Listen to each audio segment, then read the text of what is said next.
Well, good evening. Welcome to Crucial Conversations. Bless you for showing up to share in our real talk and sacred exploration of healing justice and racial equity. Our conversation may make us uncomfortable, but I promise it will not kill us. Charlene, good evening. Welcome to your second Crucial Conversation. Last month, you were with us as a guest, and now we're co hosting together. And so we should pause here and say hello to our Crucial Conversation partners who are joining us tonight from Berkeley, California. Today, because it's still afternoon here in California, and we've had a long day at First Pres Berkeley. We had worship and we had our annual congregational meeting where I announced this exciting new partnership between First Pres Dallas and First Pres Berkeley. And I quoted my new dear friend, Marcus Ingram. So it has been a good day. Hello, everybody in Berkeley. I am actually not in Dallas, Texas today. I'm in a place called Hunt, Texas at Presbyterian Retreat Center, Mo Ranch. So I'm here. And if you hear any scrambling in the background, that's my family that I'm with. I'm not with strangers in this room. So tonight, our guest is Dr. Marcus Ingram. Marcus, welcome. Marcus is a divinity school colleague of mine, and now he is one of our neighbors in Dallas. He's the Director of Equity and Inclusion at Green Hill School, which is a co-educational independent school for students pre-K to 12th grade. Dr. Marcus Ingram is a storyteller. He is a strategist. He's a practical theologian. He's also an educator, and we're eager to join in conversation with you tonight, Marcus. Again, thank you for joining us. One quick note, Crucial Conversations is a collaborative project that's supported and nurtured by the First Presbyterian Churches of Dallas, Texas, and Berkeley, California, for the benefit of all God's children. Amen. And so anyone who is tuning in right now via YouTube or Facebook, we invite you to join your voices in this conversation and post your comments and questions on those mediums. And we will keep our eyes out on both of those forums and do our best to respond to those questions. So thank you all for being here. But most of all, Dr. Marcus Ingram, we're so excited to have you here. And you and I share a similar experience in that we've moved our families far from our most recent places to, in the midst of a pandemic, to start a new job. And as Amos said, you are the Director of Equity and Inclusion, which is the most beautiful sounding position ever. And yet I have no idea what it is exactly that you do. So can you enlighten us? I will do what I can. But first, I'd like to say thanks to the both of you for having me. And I will say, with that context, I must share the fact that I didn't realize that Amos was in Dallas until my family and I started to make this move across the country in the midst of a pandemic. As he mentioned, we are divinity school colleagues, but our relationship goes much deeper than that. And it was through our alumni magazine that I found out that he was in Dallas, and then we were able to reconnect and have had a chance to make acquaintance again since we've arrived. As it relates to my title, I would actually go deeper and just talk about what I believe that the work is, because it takes a whole lot of courage and perhaps some idiocy to move across the country in the midst of a pandemic, having not seen the place that you're going to work, having no real sense of history or connection with the place that you're going to move your family to. And that very much is how I understand both Texas and more specifically Dallas/Addison, Texas. But it was this particular school and this particular portfolio that was compelling enough for me to think very seriously, what would it mean to say yes to this opportunity? Quite simply, if we think about the words equity and inclusion, I have a finance degree, so equity means a particular thing in that context, but that's not the same equity that this particular position speaks of. Equity simply means that we honor people for who they individually are. And if we're speaking about a particular context, in this case, a learning institution. We're trying to meet them, whoever the them is, meet them where they are, give them what they need, not only to survive, but to thrive in that context. And what I would add to that, this is the chaplaincy piece of me speaking now. um, what is it that we can do to help them become the best version of themselves and for the world? And in that way, the equity piece is very much about sensitivity to the individual. The inclusion piece, which I think is a critical connective piece of tissue, is what does it mean to have a sense of belonging? What does it mean to be included? And for different folks, that means different things. And that goes back to the equity component. How do we honor, acknowledge first, but then honor who individuals are, respond to what their needs are, and invite them to be the best version of themselves? And if we're in, again, a teaching and learning space, how do we create the context in which it's more likely that they're going to get to that better version of themselves? Is that helpful at all? Yes, I just want to sign up for all of it for my entire life. So yes, I sign All me of up. us should. I think Yeah. all of us should actually. I mean, so in the learning setting, can you just give us a practical example of how that's playing out? For sure. I would say that one of the things that I have enjoyed about the transition out of higher education or the college and university setting, which I was in for almost 20 years, into the independent school setting, which is very much it's often a pre-K to 12 environment, but I was in a high school before coming to Green Hill. But in that space, what I what I will tell you is that the transition from 18 to 22-year-olds as the primary audience for my work, transitioning to a younger group of students, it was about impact. So when I think about a practical example, it's about, for example, being in a classroom and having the opportunity to invite people into subject matter that they've thought particular things about, and then opening up the possibility that there might be more to it, to go more deeply. I'm not teaching right now. I've been here for 8 months, and the teaching will come a little bit later. But at my last independent school, I had the opportunity to teach in our religions department, religions with an S. So there was an intentionality around there being a plurality, so to speak. And one of the courses that I was teaching in, we had the opportunity to explore both feminist theology and womanist theology. And high schoolers, they know a lot of things. And on occasion, they get exposed to ideas or words that they've never heard of. And it's really neat to see them wrestle with new terminology, especially in days and age when things move fairly quickly and they believe that they are very much in the know. So when we were speaking about feminist theology, the word feminism is a fairly well-known term.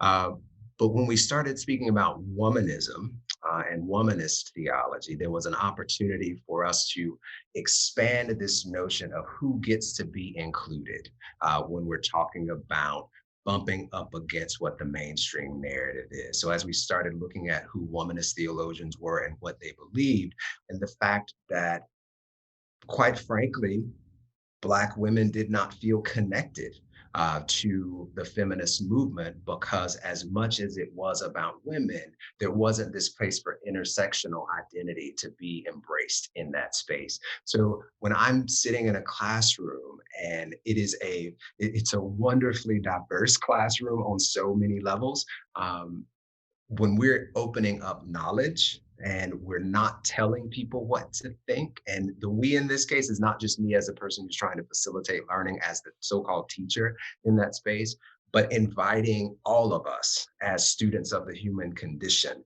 to look at this body of knowledge, expand it as much as we can, and then begin to ask that next question. So, what might it have felt like to be a Black woman who hears about feminism and wants to be connected to it, but then feels that there's a part of dis-ease that you can't just get over? And then you need to figure out, so what am I going to call that? Do I give it a name? And then as we work through the naming process, then how do we operationalize that? And then how do we not get mislabeled? So it was a variety of opportunities that we had to really open up this set of theory bases and then tie it to practical reality, and all of that in the context of a classroom. But then this is like a couple years ago now. But when we think about what was happening in this country, there's lots of connective tissue to trying to understand then who Black women were, as well as who are Black women now. And then we're doing this in this classroom space, but we're also inviting these young people who are not citizens in waiting, but they're citizens now. These are people that we're cultivating, hopefully, to be leaders, leaders of themselves, but also leaders of our world. So they're really wrestling with those big questions. So that's the first practical example that comes to mind when I think about this work. It's very much a teaching and learning and educational kind of thing, if you're asking me.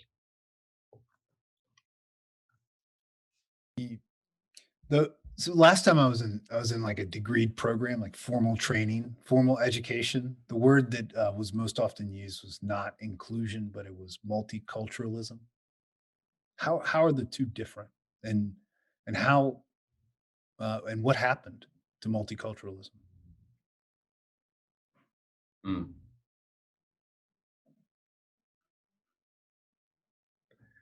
So here's what I would say. A lot of things are going through my head right now. And one thing that's very real to me is a lot of my formative years were happening during my undergraduate experience, and in that undergraduate time, when I was 18 to 22, there was this deep reckoning with identity for me. And as I'm doing this kind of retrospective, this hindsight is 2020 sort of thing, something that comes up because of that question, Amos, is the office that recruited me to come to Wake Forest was undergoing a name change. And I can't recall the exact name of what it was before it became the Office of Multicultural Affairs, but it was something that was more specific to race and ethnicity, and probably even more specific than that to African Americanness. So I was recruited by that office to be an undergraduate student at Wake Forest. So this was 1995 or so. I guess I'm dating myself. I graduated from undergrad, ladies and gentlemen, in the last century, just so you are aware. So when that was happening, I had no frame of reference for trying to figure out, well, why is the name change necessary? And as I look back, I think that was the best attempt that was available at the time to speak about what I think even inclusion approximates. What you'll find about jargon that's in this what's called DEI space, so diversity, equity, and inclusion, especially in educational environments, that's kind of got its own it's got its own market, and it's become its own thing.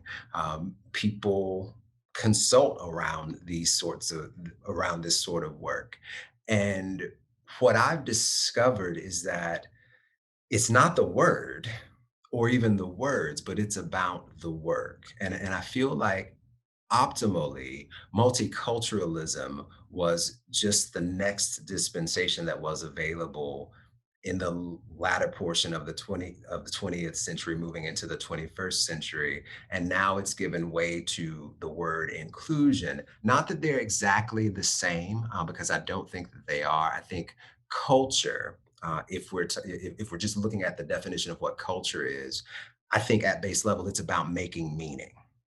And if we think about the various cultures of the world that are connected to race and ethnicity, that was an approximation of how do we try to celebrate and honor those various cultures.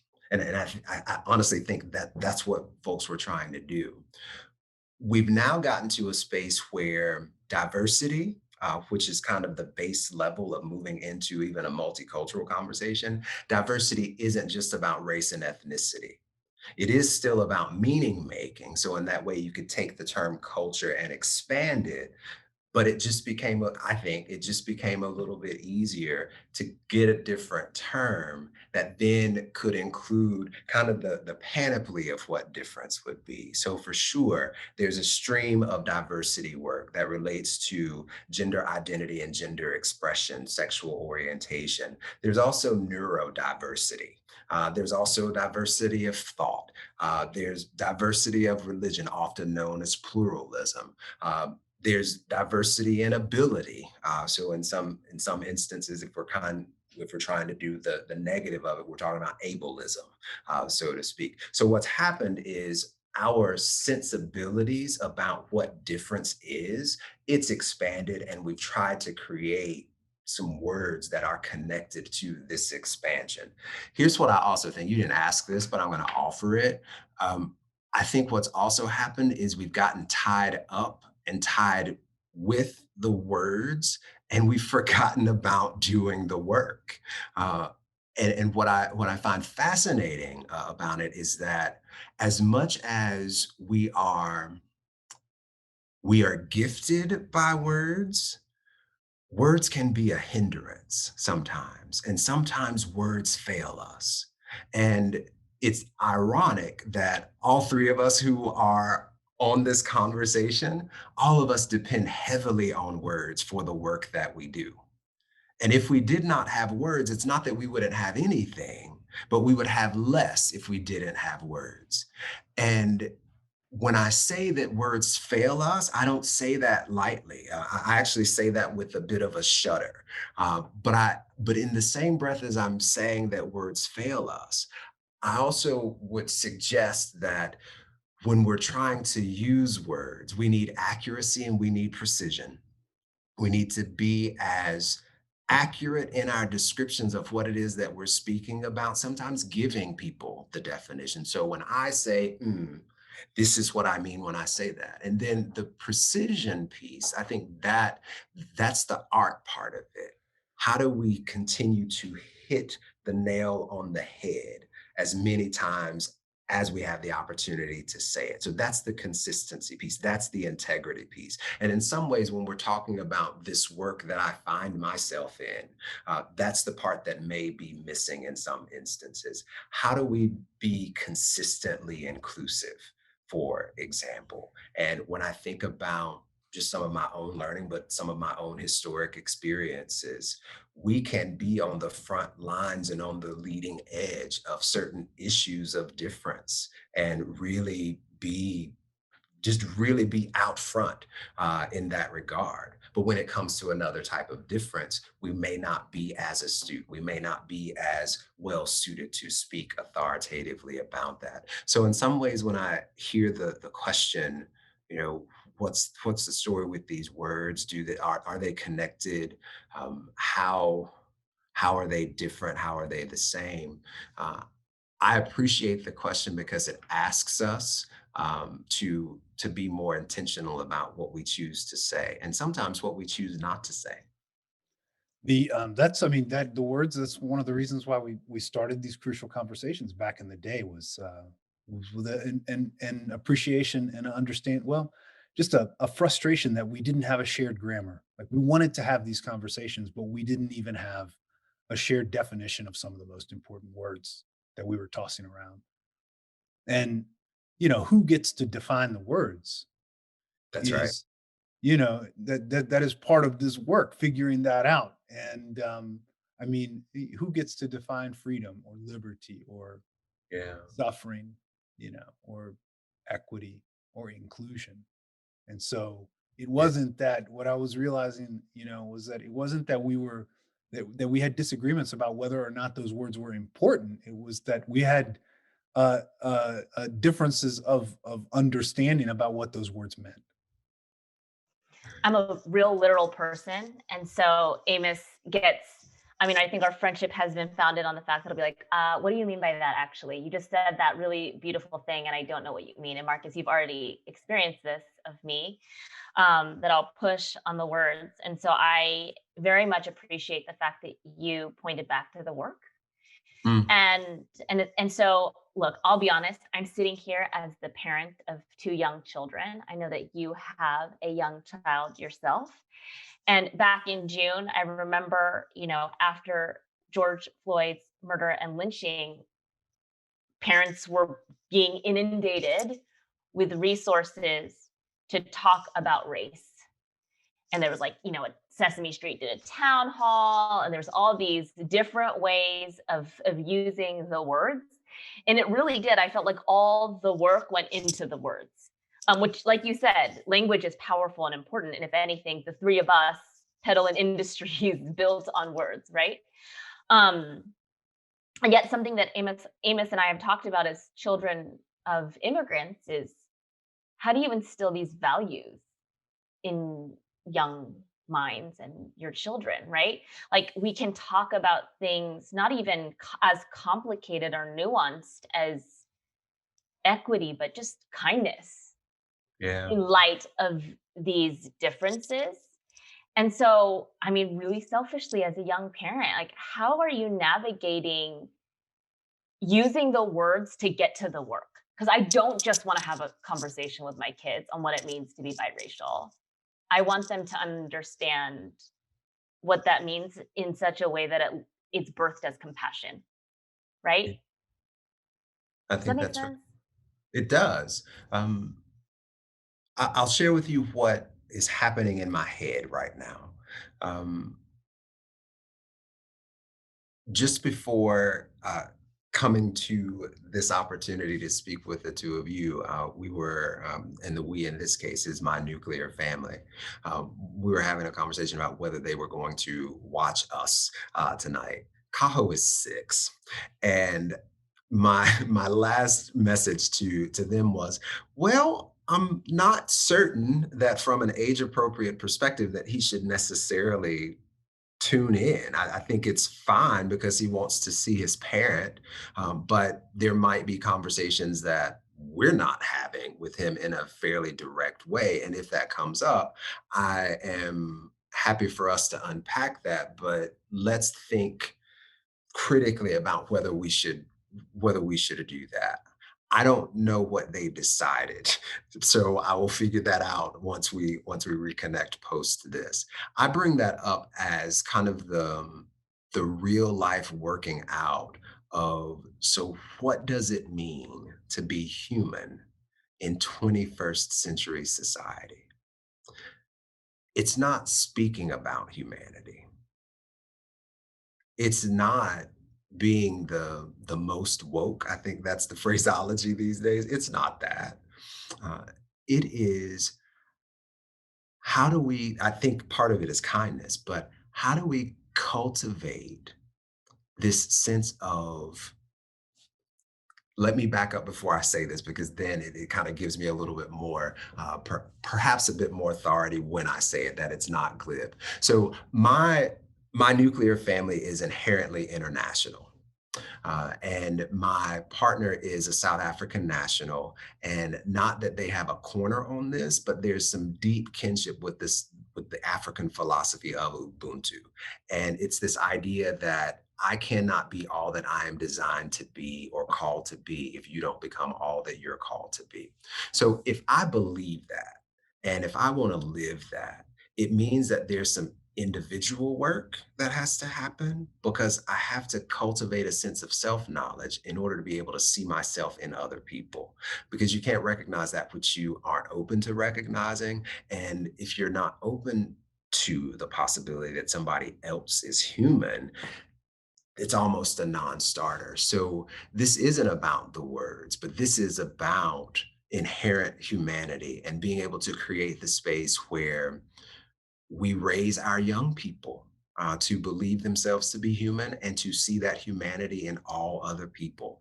And I think in formal education settings, I think it's fine in age appropriate ways to use these bigger words as it becomes appropriate and necessary.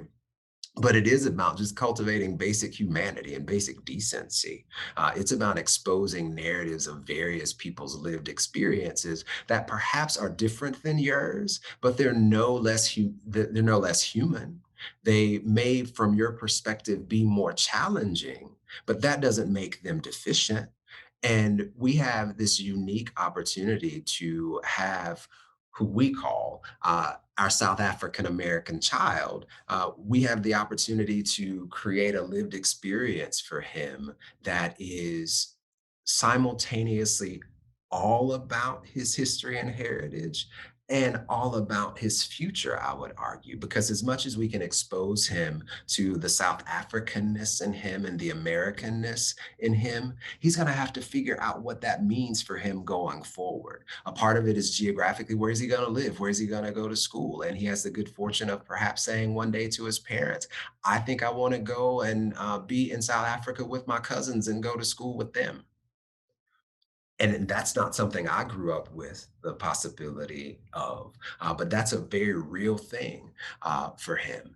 And engaging with him to cultivate the kindness and to cultivate that human sensibility, I think it is about exposure to various experiences. I don't think that experience is the only teacher, but I do believe that it still remains one of the best ones.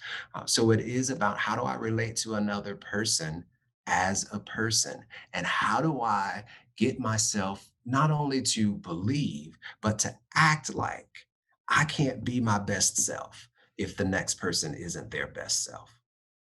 And it's hard work. It's what you do on a daily basis. It's not about the words in that respect. It's what you do on a daily basis. We had an opportunity as a family to do a little bit of community service yesterday, and sometimes I'm a little skeptical on occasion about community service that has a particular mission that's attached to it. And when he's as young as he is, I'm just really careful about what he gets exposed to. And when he said that he enjoyed that experience and wanted to go back, it wasn't about being indoctrinated by what that particular organization's mission was. I can have judgments about that. I can have opinions about that. But he enjoyed this opportunity to do something that was going to be of benefit to somebody else. He's able to articulate that at 6. That's not about the words. I'm glad he has the words, and I'm glad that formal education and other experiences are equipping him with those words. But that's about something that's much deeper than the words. And I think it's that stuff that in some ways we need to amplify and perhaps get back to. Is that helpful at all? Absolutely. I want to meet your kids at some point, I will tell you, because I think that they have a lot to teach all of us. Just sitting and listening to them, I think, my opinion, I think that they show up with things.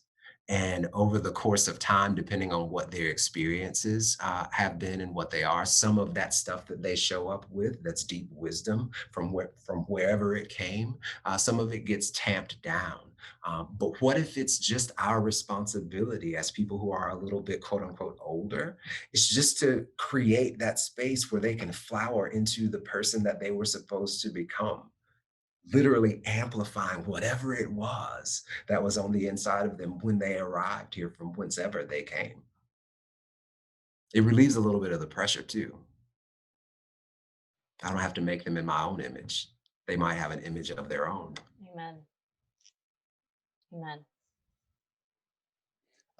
So how do you, let's talk about difference between parents and students at your school. How do you talk about uh, diversity and inclusion in way with parents in ways that are different than you talk about them with students? So the first reaction that I have, and it's a reaction, maybe it will grow into a response by the time I finished replying to you.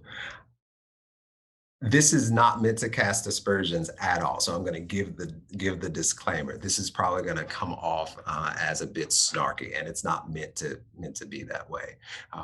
I would say that the reasons that I listen to students are different than the reasons I listen to parents. And you're saying, how do I speak about this work with students and parents? And this is what I've discovered. I can say whatever I'd like to say, but on some level, it doesn't even matter. I have reasonably formed opinions about this work. You've asked me questions tonight, and I can pull together words that hopefully have some semblance of resonance and it makes sense. And perhaps it's even cogent and compelling. I don't know. Other people get to decide about that. But that, in some ways, is so immaterial to what this work actually is. If it is about creating the space where as many as possible are honored, the way we do that, the way we honor other people's humanity is that we have to create the space where people feel seen and feel heard. And I just show up ready to listen. Sometimes I listen more deeply, but I have to show up in a posture of listening.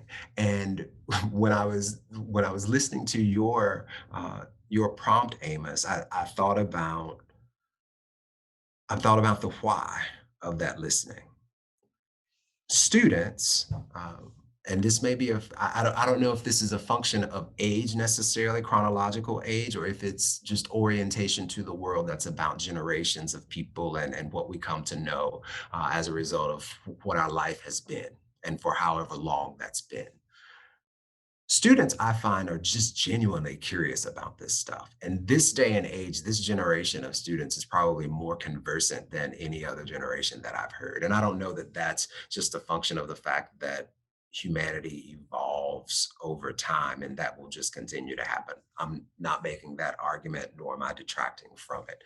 But I do believe that this generation has a deep curiosity about, I think, a deep curiosity about justice, but just a deep curiosity about a whole lot of stuff. It's like, so what is that? And the capacity to do multiple things simultaneously while they may not do it all well all the time. I'm not a multitasker. They may not do it all well all the time. Oversaturation, as I would name it, is not oversaturation for them. So their capacity to respond to all that is the world is it's remarkable. And engaging with them about this topical area is very much just hearing about where their mind and their heart is. And when I listen to and with them, there's something that gets sparked in me. There's this energy. Dare I say, there's this hope that happens when I listen to many parents. So this is a broad brush stroke. And if there's anything that I've learned in this work is that no one person, no one people, no group that identifies with a particular identity marker can be characterized as monolithic. So I'm about to bump up against one of those hard and fast rules for the sake of making this next statement. But when I listen to a number of parents, particularly those who maybe aren't as conversant in this work, there's not curiosity necessarily that leads that commentary. There's a little bit of fear and anxiety, and it's fear and anxiety about difference, perhaps a difference that I've not been exposed to before, difference that I don't quite understand, maybe even difference that I'm not interested in. Whatever the reason and rationale is, difference that I can't wrap my head, much less my heart around. And when I think about that as something that is unknown, it inspires something in me that makes me feel a little bit of dis-ease. And then when I think about my children, who are probably the most precious thing to me, and I want to do whatever I can in order to create a space where they can become their best self. So even if I don't believe that about all other humans, I'm probably going to believe that about my own offspring. So if that's what I'm coming to a conversation with, and I've got to balance this fear and anxiety with something that I believe my child or children are being exposed to, I'm going to do the preservation thing sometimes. And when I do that preservation thing, it might come out in a way that is not very pleasant or doesn't feel very human to whoever it is that I'm speaking with. So I bring that up to say, to kind of illustrate this point about when I listen to parents, I'm listening for something different. Because sometimes I'm listening for something different because my responsibility in all of those situations is trying to create a space where people feel seen and people feel heard. I don't have to agree with them, but I have to acknowledge that something very real is going on. And they care enough to tell me whatever it is that they're trying to tell me in those moments. And I've got to get out of myself. I've got to get myself out of the way so that I can hear what it is that they're trying to communicate. And that's not for me necessarily, but it's really trying to help me help them feel seen and feel heard. I mean, I resonate with that as a pastor. I think one of the most mind-blowing concepts for me to learn, very quite simple, is that anger is a secondary emotion, right? It is the product of fear or frustration or these base level emotions that you just said. And so if the positive base level thing is a desire to be seen and heard, what is the fear and in the anxiety? Because I feel like we are now operating in cultural discourse that is just rife with anger. And again, everything you're saying, and as a pastor myself, I'm like, what is the fear that's driving this this heightened anger? Is it scarcity of resources? Is it power? I mean, in the conversations that you're having, I mean, what more raw emotion is a parent other than a parent trying to preserve whatever the well-being or safety of their child, right? Mom bear, pop bear type of a thing. So from where you're sitting, what are the causes of the fear? What are the roots? Mm. This may be more correlation and causation. And before I launch into this, my request is that those of you who are in ecclesiastical communities, I want to hear from you on this particular question, um, partially because as an ordained person who in some ways fled from doing church ministry, perhaps for a variety of reasons. And I probably shouldn't put this out in the universe right now because this is what happens. You put it out there, and then all of a sudden the universe says, "Mhm, you thought you were getting away, but perhaps you're not." Uh, when I was attempting to make choices about my professional life, there wasn't an active engagement with seeking a call from a congregation or worshiping community. And I will tell you that no matter where I am in my professional journey, you'll hear me say that I self-identify as a chaplain. And a part of that is me trying to give language and give voice to the pastoral sensibility that no matter what my title is, that's a part of my makeup. I don't say that to celebrate it necessarily. It's painful sometimes. Um, but I'm coming to know that more deeply about myself. And when I think about those who are courageous enough to respond to the call to church ministry, I'm just really fascinated and just really celebratory of it. So you must respond to this question too, is what I'm trying to communicate to you right now. This is perhaps correlation and not causation. I was just reading an article about one of the most prominent independent schools in New York. Well, not just in New York City. It's located in New York City, and it's one of the more prominent ones there. But it's one of the more prominent independent schools in the United States, and they have been kind of the epicenter of a lot of conversation about what does it mean to have an anti-racist curriculum.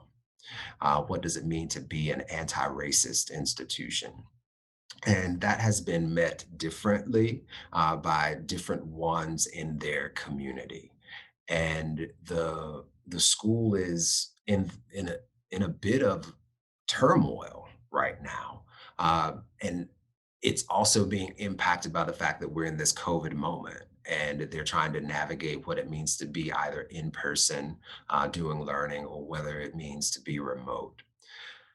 Those are important pieces in and of themselves, but they become additionally important, I would argue, when you think about the price tag that's on these institutions and what that price tag means.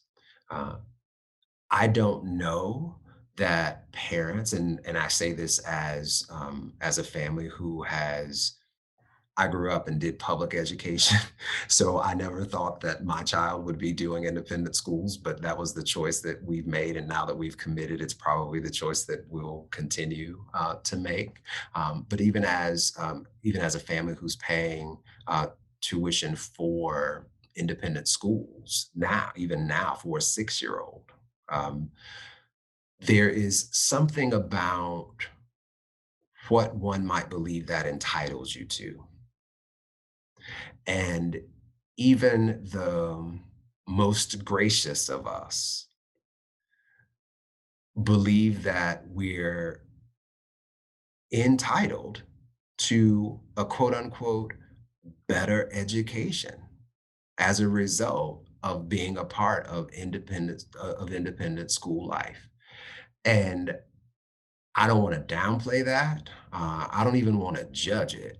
Uh, but the observation is if our society is set up so that in general, we pay the taxes that we pay for public education and all of us should have access to public education. And we then decide that, oh, I'm not going to do that, but I'm going to do a different type of education that's going to cost me more financially and perhaps in other ways as well. There's a sense that you're going to get something more out of that.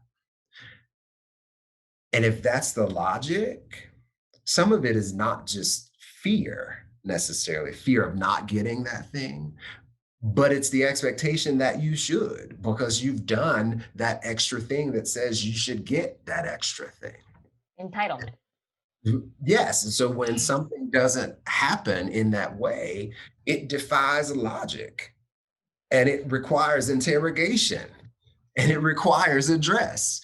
And I think that might be the source of some of it, um, especially if some elements of what happens in these spaces seems to be contradictory to these other outcomes. This article that I just read was talking about what do families expect is the end game for going to these independent schools. Wow. And it's not just we want people to be in a high quality educational environment where they can learn about being their best self. I mean, we hope that happens, but it's also about getting into top notch colleges and universities Hmm. so that life can be as good and or better than the generation that came before them. We all want our children to do better than we did. I think that's one of those narratives, at least in this country, that we've come to adopt, and it begins to drive our decision making. And when there's the threat of that not happening, um, it wears on us, and we begin to act in ways that aren't gracious, that aren't generous. And we do well to be surrounded, maybe not surrounded, but we do well to be in contact with people who can help us see that and perhaps help us calibrate that. That doesn't always happen. But I think that's at least one source of it. The last thing that I'll say about this before I invite the two of you to respond as well is this idea of hybrid learning or on-site learning versus being in remote learning. There's this narrative about who's doing well and who isn't doing well and what the sources of that wellness are relative to the amount of learning that's taken place over the course of this academic year. And something that this article made abundantly clear is that if you believe that on site learning is qualitatively better, and you're paying a significant price tag to be a part of an institution that is not doing on site learning, and you hear continuously the research around the learning that's lost as a result of not doing on-site learning, it becomes deeply problematic if you think that you now are no longer you're no longer just the one who can be sensitive to those who are being disenfranchised. But it feels very different when you all of a sudden become the disenfranchised.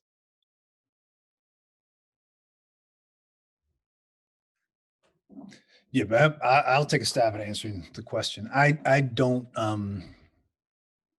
I think our divisions, the anger, is a result of internal um, conflict Mhm. that mirrors the conflicts that we're having with each other. So I don't think that we aren't. I don't think we're really conflicted about whether racism is a problem. And I think the experience we all had at the early summer last year, as we kind of collectively, jointly, everyone witnessed together on screen. Um, uh, uh, George Floyd's lynching has made it very difficult for anyone to really say like racism isn't a problem. Like we're beyond that now. So I don't really hear that much anymore. I think that that our conflicts now and into the future will be about how big a problem it is. That's what we're really arguing about. Is it worth our attention? Is it worth an anti-racism program at my kid's school? Is it worth a conversation with my son who's biracial? Is it worth, an evening where busy people come together on to have a crucial conversation, have an impromptu, like have to be talking about this month after month after month? How big a problem is it? And to How big a problem is what? Racism? Yeah, is racial injustice, is racism, is the dehumanization of other people, is what, how big a problem is it? And and also, and then leading from that, how is it true? Really, what we're arguing about, if we're coming at this from the perspective of followers of Jesus, right? Is how important is it really that how true is it really that your destiny is tied up in mine? Mhm. Mhm. Is the beloved community really, is it worth fighting for, or can I just or can I get like a little bit of Jesus, a little bit of God, just on my, Mhm. just enough, enough to tide me over. I Mhm. mean, to go back to the original question on fear, the fear and anxiety that kind of undergirds all of these things. And it was so interesting, Marcus. Thank you for naming some of, because I have my children are in public school. I was raised in public school. One of the reasons I am so in awe of and enamored with your position is because I've never seen such a position at public schools. It seems like a privilege and quite, I mean, to use kind of a more intense word, like a luxury to have that. And you were on a conversation with Amos and I when we were talking about identity, and you were saying, "Who are you?" And we're like, "What? We don't talk about that as children of immigrants." It wasn't a conversation we had growing up. It's whose are you? Who are you the child of? And so, to me, what that comes down to, especially, and you said it, you said, "Are they getting their money's worth?" Mhm. And the question for me, what undergirds the fear is worth. I know that feels like a really, cliche pastor answer. Um, but I feel like the divisions have ramped up in recent decades. It's because the concept of worth has become a lot more complicated in this day and age with social media, with wealth the way it is. I mean, in like I just think about my parents growing up in the countryside in Korea, and worth wasn't as layered and nuanced. It was a homogeneous population, all Koreans, right? In your countryside, your town, there wasn't a vast disparity of wealth. And if there was, it's not like you were seeing constantly who's going to this school versus this school, who has this toy versus that toy, this car versus that car. And so we're gauging our worth constantly on so many levels. And it's butting up against all of these internalized narratives about what we are owed or entitled. I mean, the American dream is based upon entitlement, right? Some people feel much more entitled to the benefits of that dream than others. And so, in all of these things and all of these conversations that are manifesting as anger, but really rooted in fear, to me is, well, what am I worth? Like, are you challenging my own concept of worth? Do I have a concept of worth? It's so fragile to begin with. You can't take that thing away from me.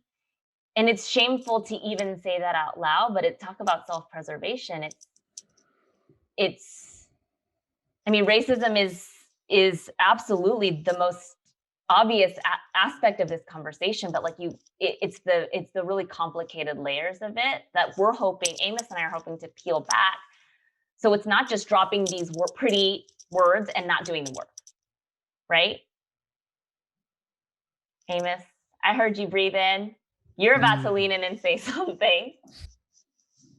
Marcus, both of you are leaning in. No, I don't. The worthiness thing is, I think you're right. And the fear is also another layer to that, is the fear that if someone else is fighting for the worthiness of a third person, then does that mean that the person fighting for the worthiness of the third person thinks I am unworthy because their attention is not directed towards me? So it's a fear of not just your concept of worth being challenged, but a fear of being forgotten and left behind, or as Marcus was saying, not being seen or heard. Right. But isn't that tied up with worth? If you're not worthy, then who cares about you anyways, right? You're going to be left behind. Well, I mean, our worthiness, though, I think you mentioned it. You said it. You let in with your response a second ago, is that our definition of worthiness, how we understand worthiness, is changing. It's fluid right now. Yeah. Where you're speaking about your parents. I mean, same with mine. Your worthiness was tied up in two things. One, like your willingness to work hard. Yeah. And then who you were, the family you were connected to. So there's another word that is percolating somewhere in my being right now. And I don't know whether I'm interested in its relationship to worth, or if this is just another addition to what complicates this for all of us. And the word is dignity. Yeah. And what's also happening as I'm watching that or listening to that simmer, wherever it's simmering in me, is kind of how we started this conversation about words and what they mean. It was this complementary notion of who gets to decide. Yep. Because if I'm listening to all of this, and the locus of control for determining any of those things is outside of me, there's a sense of helplessness that can fuel some of these challenging emotions and these challenging responses that we've been talking about, or at least pointing toward. If, however, I think that the root, ROUTE, the route to getting to beloved community relies on my ability to self-determine worth and to self-determine dignity. And that is in some ways not necessarily a prerequisite, but it's part and parcel of our working out what it means to be interconnected. That potentially changes the calculus about what's possible for all of us. But in order to get to that space, if we believe that that's a possibility, on some level, our worldview might have to change. Say more. If I have been taught that the world is a zero-sum game, there's a scarcity mentality about that. Right. That there is a finite amount of stuff, be that tangible stuff, be that worth, be Right. that dignity. There's a finite amount of that to Right. go around to all of us. And I don't even know who the all is. It just seems to be like this big number of the world's population. And I've traveled to only parts of it, and there's much more to see and many more that I have no idea of. And we've got to split all of this amongst all of us. And if someone else seems to be getting more, then it Yeah. means somebody Less. else is getting less. Right. And if that's my worldview, and that's the approach that I've been invited to take for whatever reason, that's very different than a more generous, oh, there aren't barriers there, Mm. or this pie doesn't have a crust. So shifting to that which is perhaps not necessarily limitless, but is less limited, that's that's that's tectonic shifts in some instances. And if I think about where that might need to happen uh, most readily or most profoundly, it's perhaps in places that are more well resourced financially. So the stakes might feel Huh. higher if Yeah. I need to extend dignity and worth to more. Because why Because there's can't more to give up. mm. Right. Mm. So it is more layered for sure to understand how we understand worth. Um, and I Sure. think simultaneously simple. Who gets to define that? And am I giving that up to somebody else to define it? Because if it is about who has the best social media feed, then there you go. Who? Those What about you? on social media, am I missing out? No. No. Well, I was gonna ask, what about you? Who told you you are worthy? Who tells you you are worthy now? Mm. Mm. That's a good question. Mm. This is gonna sound glib.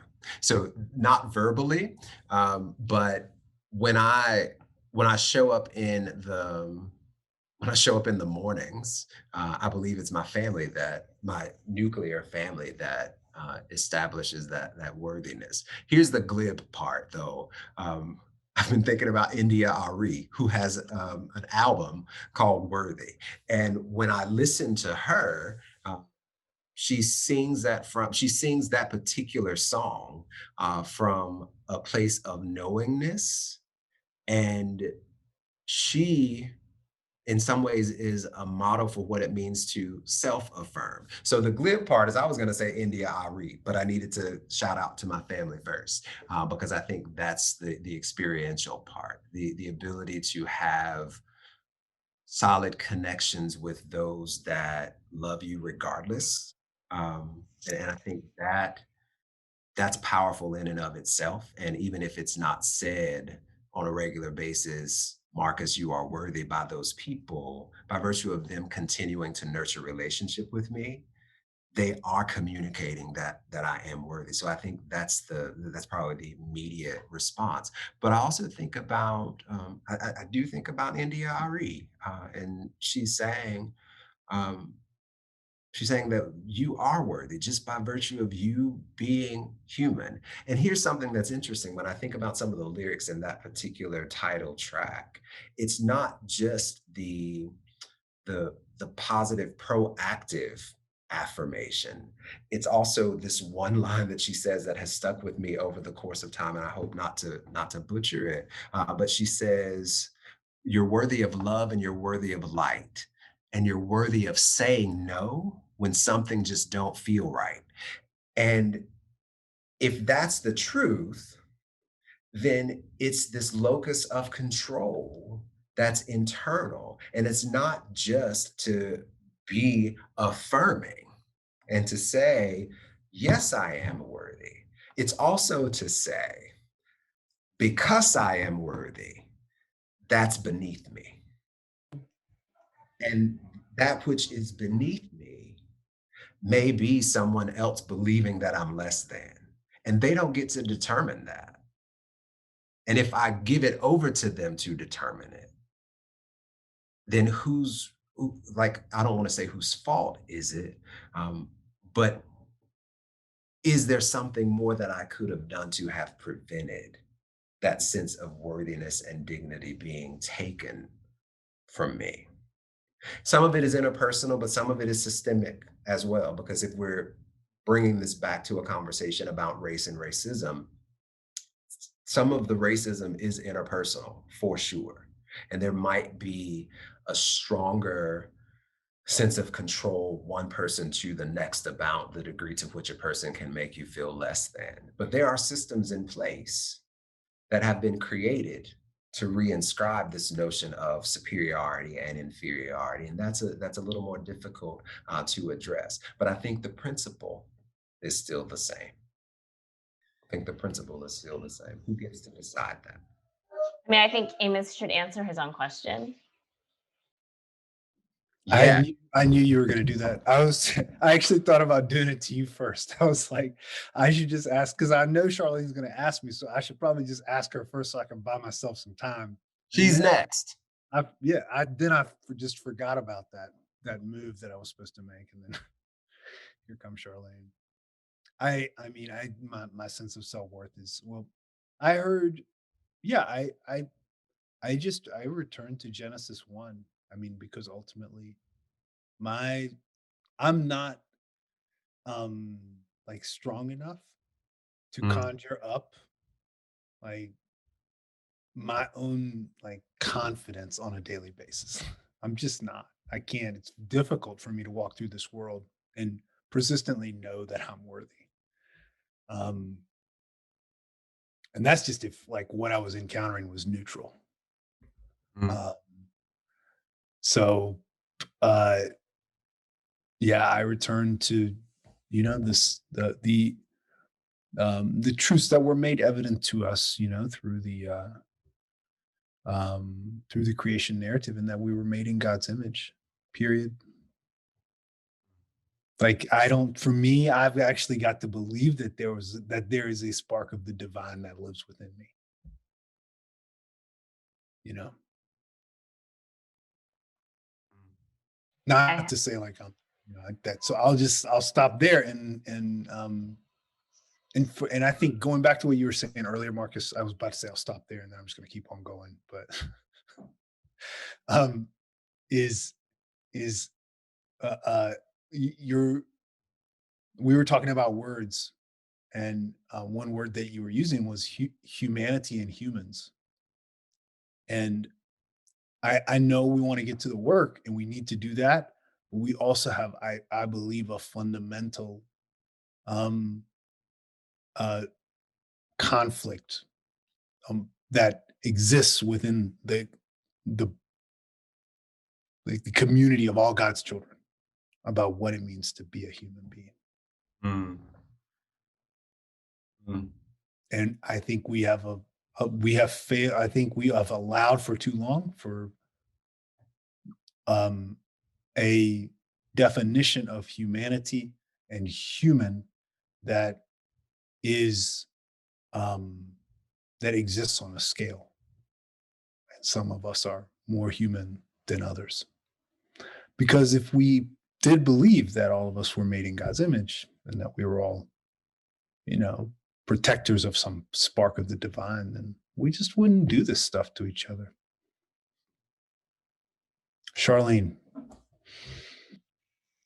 So when I started this job, or actually even when I was talking to the committee that was hiring for this position, one of the comments I got was, "Wow, you're so honest. You seem so comfortable in your own skin."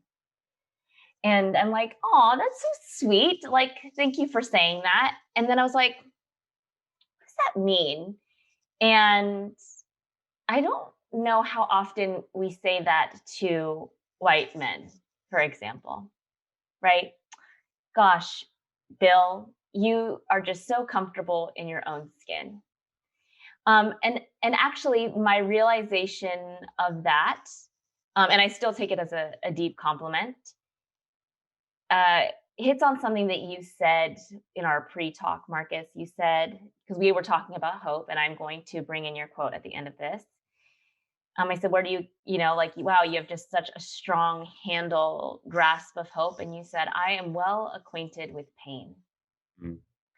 And so I know, and this is something truly like recent realizations and epiphanies and awakenings, is that I've had to fight for my concept of worth because no one handed it to me other than saying, well, you're Asian, you must be good at math. Or, oh, what instrument do you play? Right. And that's not worth, that's skills. And so I literally had to start from the ground up, which in some ways makes it that much harder. It's a fight. But I also didn't have to fight against empty parameters or measures of worth, like the concept that beauty is worth or skin color is worth. For me, it was truly like my whole life has been tilling that ground and trying to figure out, looking for worth in the wrong places and then being like, oh yeah, that does not last. That does not count, right? That actually makes me feel even emptier or less worthy at the end of the day. And that's been a constant struggle. And so I know that this is not like locating worth in terms of a fixed being so much as like an experience. And the mere fact that I've had to, like you said, Marcus, like basically what you said, set your terms, right? No one's gonna, if no one's gonna give that to you, where are you going to get that? Who are you going to get that from? Right. And I'll be honest, sometimes it surprises me. Like my daughter will come up and give me a hug and just say, you're the best mommy in the world.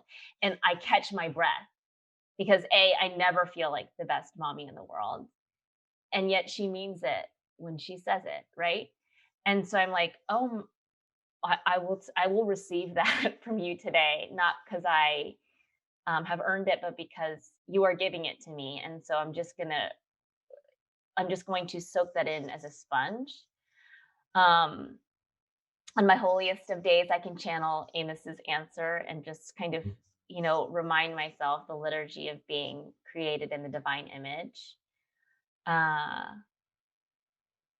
but I've had to really forge that path and figure out what my worth is based on. And I still, fall into old patterns. Oh, my worth is based upon success, my title being the first this or the first that. And it's not.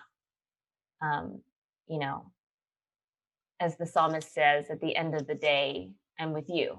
I'm with God. Like at the end of the day, we stand before God, and that is the reflection of our worth, not our titles and our toys. So that's a roundabout answer. But I am going to quote you. Oh, Marcus, what?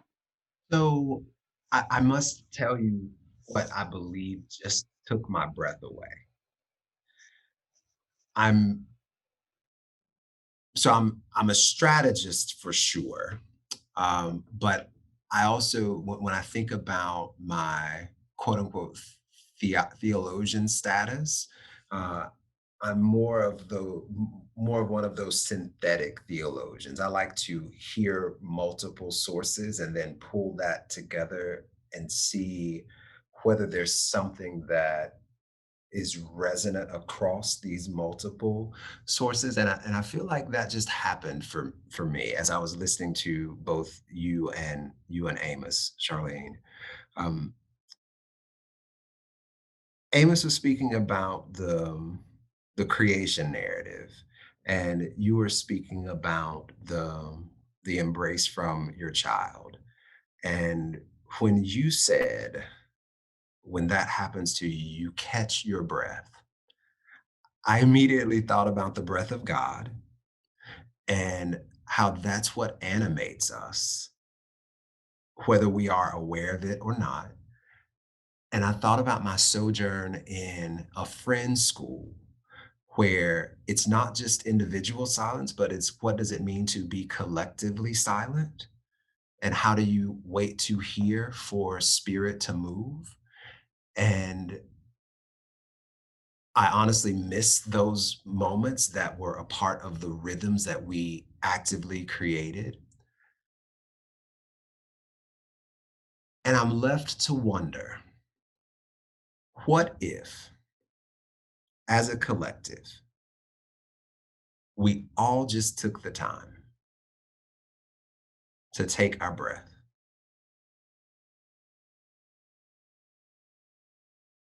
What if we just took the time to take our breath?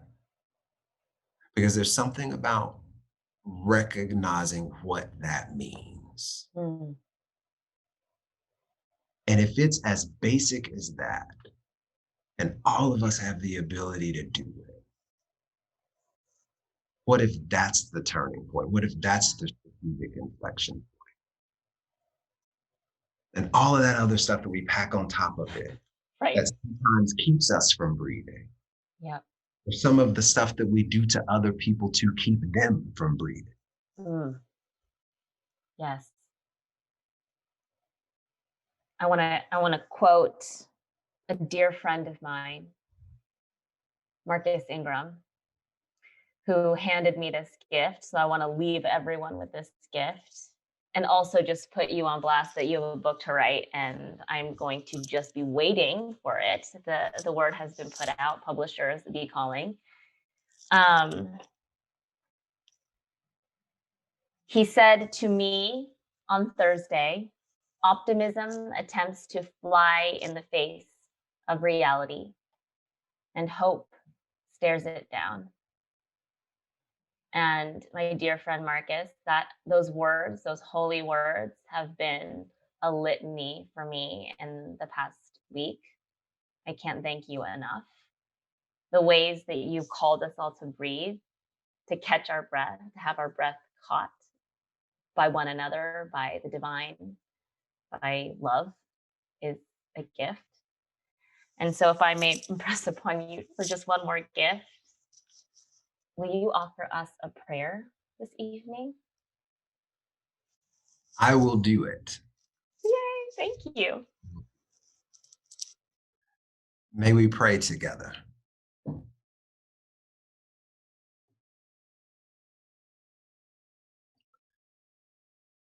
God who knows, God who sees, and God who is very present with us.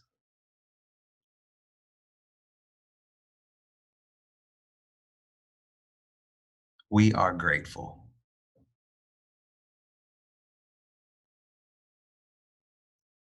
Grateful for our breath.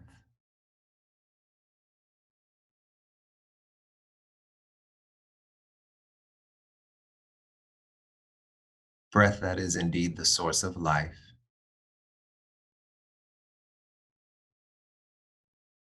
Life as we know it,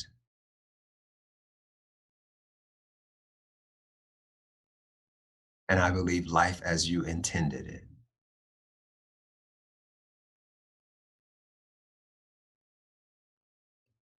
Your breath in us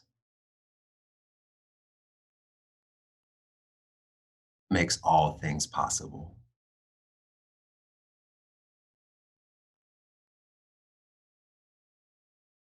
Though it may not be now,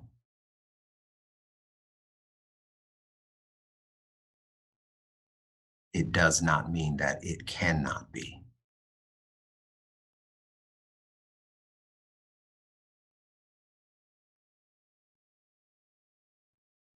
Remind us to breathe.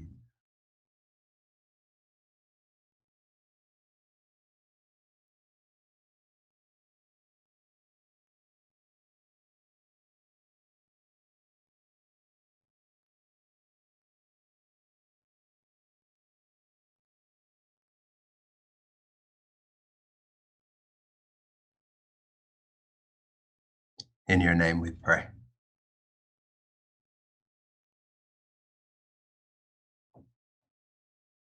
Amen.